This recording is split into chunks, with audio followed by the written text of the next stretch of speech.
Hello friends, spend a day with me and James as we renovate our home in Cavite and get free noodles from Raminagi kasi naka-promo daw sila. So here is James on a Monday afternoon trying to align the wood panel boards kasi nalimutan niya yung measuring tape, so sa imagination na lang mag-align yung walls namin. We are here in Handyman because I want to do a DIY because they say that you're gonna save a lot of money if you know how to do it yourself. Pero today parang di kami napamura, so parang mamumura ako ni James. No more nails. Ang mangyayari dyan sa lid niyan? No more money. Ano? Anong Ang maganda? nangyayari sa lid?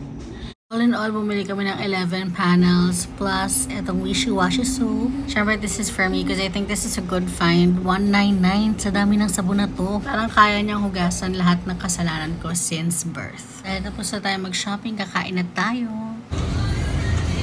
Parang tayo lang binigyan ng free noodles talaga. Tayo lang talaga, table lang. Kami lang.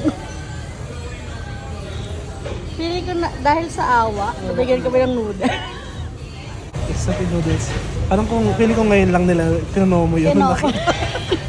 So, ba't nagtitipid ng dalawa? Kahit ako to sa Normally, handyman eh. tig-isa kami eh. Ngayon in-order ako ng plate. Akin daw to sabi ni Jay. Wala na yata yung pambay na ng ramen. Ito si Kuya sa handyman kanina. Tapos nakinginig ako sa swipe yung card. Nanginginig kita sa kahirapan.